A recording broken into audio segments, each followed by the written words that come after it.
అందరికీ నమస్తే అండి. మన రాష్ట్రంలో ఎవరి హయాంలో, ఏ ప్రభుత్వ హయాంలో సంక్షేమ పథకాలు ఎక్కువగా అమలయ్యాయి, సంక్షేమం కోసం ఎక్కువ ఖర్చు చేశారు అనేది ఓ పెద్ద లెక్క. ఎవరి లెక్కలు వాళ్ళకు ఉంటాయి. వైసీపీ వాళ్ళు వైసీపీ లెక్కలు చెప్తారు, టీడీపీ వాళ్ళు టీడీపీ లెక్కలు చెప్తారు. అయితే దీని మీద ఈరోజు సీఎం చంద్రబాబు నాయుడు గారు చేసిన సవాల్ అర్థవంతమైనదే. నిజంగా వైసీపీ స్వీకరించవచ్చు.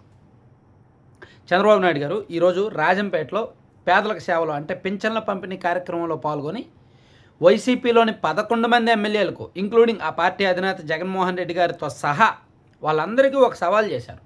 మీ 11 మంది ఎమ్మెల్యేలు అసెంబ్లీకి రండి, ఎవరు ఎక్కువ సంక్షేమ పథకాలు అమలు చేశారో చర్చిద్దాం, అసెంబ్లీలోనే చర్చిద్దాం, ప్రజలకు వివరిద్దాం అని చెప్పారు. ఇది ఒక రకమైన అర్థవంతమైన చర్చ. ఎందుకంటే వైఎస్ఆర్ కాంగ్రెస్ పార్టీ అంటే మేము సంక్షేమం ఇచ్చాము, మేము సంక్షేమం విపరీతంగా ఇచ్చామని పదే పదే చెప్పుకుంటారు. నవరత్నాలు ఇచ్చాము, 99% హామీలు అమలు చేశాము అని పదే పదే విపరీతంగా వైసీపీ వాళ్ళు ప్రాజెక్ట్ చేసుకుంటారు. నవరత్నాలు అమలు చేశాము, అమ్మఒడి ఇచ్చాము, రైతు భరోసా ఇచ్చాము, వైఎస్ఆర్ చేయూత ఇచ్చాము, జగనన్న విద్యా దీవెన, విద్యా కానుక, అది ఇదని చెప్పుకుంటారు. సో చంద్రబాబు నాయుడు గారు అధికారంలోకి వచ్చిన తర్వాత, కూటమి అధికారంలోకి వచ్చిన తర్వాత ఈ 15 నెలల్లో వీళ్ళు కూడా తల్లికి వందనం అయితేనేమి, ఫ్రీ బస్ అయితేనేమి, దీపం 2.0 అయితేనేమి, అన్నదాత సుఖీభవ అయితేనేమి, సూపర్ 6లో 4 అమలు చేశారు. దాంతోపాటు పెన్షన్లు అంతకుముందు 3,000 ఉన్న పెన్షన్లు 4,000 చేశారు. 4,000 ఉన్న వికలాంగ పెన్షన్లు 6,000 చేశారు. అలాగే ఇంకా కొన్ని మత్స్యకారులకు అలాగే ఇతర వర్గాలకు కూడా కొంత ఆర్థిక సాయం చేసి పథకాలు ఇచ్చారు. కాబట్టి వీళ్ళల్లో కూడా విపరీతమైన కాన్ఫిడెన్స్ వచ్చింది.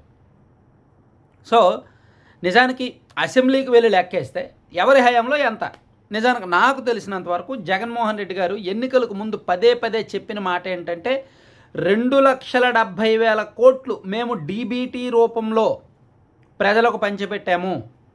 డైరెక్ట్ బెనిఫిషరీస్ అంటే బ్యాంక్ అకౌంట్ ట్రాన్స్ఫర్ ద్వారా, డైరెక్ట్ బ్యాంక్ ట్రాన్స్ఫర్ ద్వారా మేము 2,70,000 కోట్లు ఈ 5 ఏళ్లలో ప్రజలకు ఇచ్చామని చెప్పారు. యావరేజ్గా సంవత్సరానికి 52,000-53,000 కోట్లు వైఎస్ఆర్ కాంగ్రెస్ పార్టీ హయాంలో ప్రజలకు ఇచ్చారు అనుకుందాం. ఇప్పుడు కూటమి ప్రభుత్వం అధికారంలోకి వచ్చిన ఈ 15 నెలల్లో వాళ్ళు ఒక్క తల్లికి వందనం పథకంకే దాదాపుగా 10,000 కోట్లు ఖర్చు పెట్టారు. రైతు భరోసా అన్నదాత సుఖీభవ పథకానికి తొలి విడతలో సుమారుగా 3,500 కోట్లు ఖర్చు పెట్టారు. ఇంకో 2 విడతలు ఉంటుంది. అలాగే దీపం 2.0 ఆ స్కీమ్కి సుమారుగా 2,800 కోట్లు. అలాగే ఫ్రీ బస్ ఇప్పటికి 100 కోట్లు అయింది. అది కూడా సంవత్సరం మొత్తానికి అయినప్పటికీ సుమారుగా ఒక 1,800 నుంచి 2,000 కోట్లు. అంటే ఎంతమంది ప్రయాణిస్తారో చెప్పలేరు కదా, 2,000 కోట్లని లెక్కేస్తున్నారు. 1,800 నుంచి 2,000 కోట్లని లెక్కేసుకుంటున్నారు. అయితే ఇంకా 2 కీలకమైన పథకాలు ఉన్నాయి. యువగలం నిధి, అలాగే ఆడబిడ్డ నిధి. ఈ 2 అంటే నిరుద్యోగ భృతి ప్లస్ ఆడబిడ్డ నిధి. ఆడబిడ్డ నిధి అమలు చేయాలంటే మినిమం 13,000 నుంచి 15,000 కోట్లు కావాలి. అండ్ ఈ నిరుద్యోగ యువతకు నిరుద్యోగ భృతి ఇవ్వాలన్నా సరే మినిమం ఒక 5-6 వేల కోట్లు కావాలి.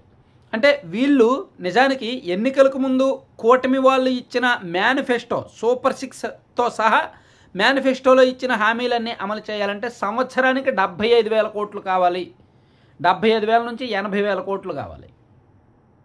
సో ఇప్పటికి అమలు చేస్తున్న చూసుకుంటే సుమారుగా ఒక 40,000 కోట్ల విలువైన సంక్షేమ పథకాలు అమలు చేశారు. అంటే రఫ్ లెక్క చెప్తున్నాను. ఇవన్నీ కూడా మీరు కూడా ఆన్ పేపర్ పెట్టుకోవచ్చు.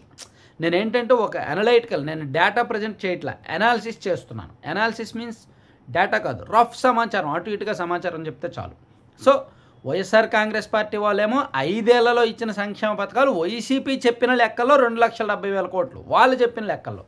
కానీ వాళ్ళు చాలా బకాయి పెట్టారు, ధరలు పెంచారు, విపరీతంగా పన్నులు వేశారు, చెత్త మీద పన్ను వేశారు, పంచాయతీ నిధులు కాజేశారు, ఉద్యోగులు పిఎఫ్ కాజేశారు, చాలా వ్యవహారాలు నడిచాయి. సో వీళ్ళు అధికారంలోకి వచ్చిన తర్వాత వాళ్ళు అప్పులు చేశారు, వీళ్ళు కూడా అప్పులు చేస్తున్నారు. అప్పుల్లో ఏమాత్రం ఎవ్వరూ తగ్గట్లేదు. నువ్వెంతంటే నేనెంత అనేటట్టు వెళ్తున్నారు. ఈవెన్ ఈ రేపు మంగళవారం కూడా 5,000 కోట్లు అప్పు చేయడానికి రెడీ అవుతున్నారు. ఎందుకంటే 5,000 కోట్లు అప్పు చేస్తేనే ఈ సంవత్సరం, ఈ నెల ఈ పెన్షన్లు, జీతాలు ఇవన్నీ కంప్లీట్గా క్లియర్ చేయడానికి అవుద్దన్నమాట. అప్పు అయితే కంపల్సరీ ప్రతి నెల చివరి మంగళవారం అండ్ ప్రతి నెల మొదటి మంగళవారం కనీసం ఒక 6-7 కోట్లు అయితే అప్పు చేసేస్తుంది ఈ కూటమి. అంతకుముందు వాళ్ళు కూడా అలాగే చేశారు. సో ఇక్కడ సంక్షేమం ఎవరు ఇచ్చారు అనే నేను కంక్లూజన్ ఏం చెప్తానంటే, సంక్షేమం ఎవరు ఎక్కువ ఇచ్చారు అనే దాంతోపాటు అప్పులు ఎవరు ఎక్కువ చేశారు, వడ్డీలు ఎవరు ఎక్కువ కట్టారు, అభివృద్ధి కూడా ఎవరు ఎక్కువ చేశారు, తెచ్చిన అప్పులను ఎంత మేరకు సద్వినియోగం చేశారు? దుబారా చేశారా? రెవెన్యూ ఎక్స్పెండిచర్ చేశారా? క్యాపిటల్ ఎక్స్పెండిచర్ చేశారా? అభివృద్ధి కోసం, ప్రాజెక్టుల కోసం ఖర్చు పెట్టారా? ఓన్లీ బటన్ నొక్కుల కోసం ఖర్చు పెట్టారు? ఇవన్నీ చర్చించండి. వీలైతే మా రాష్ట్రం కోసం, మా కోసం చంద్రబాబు నాయుడు గారు కానీ, జగన్మోహన్ రెడ్డి గారు కానీ వీలైతే అసెంబ్లీలో ఇవన్నీ చర్చించండి. ఎంత అప్పు చేశారు, ఎంత సంక్షేమ పథకాలు అమలు చేశారు, అండ్ ఎంత అభివృద్ధి చేశారు, ఏ ఏ ప్రాజెక్ట్ కోసం, ఏ ఏ జిల్లా కోసం ఎంత ఖర్చు చేశారు, ఇవన్నీ కూడా లెక్కేయండి.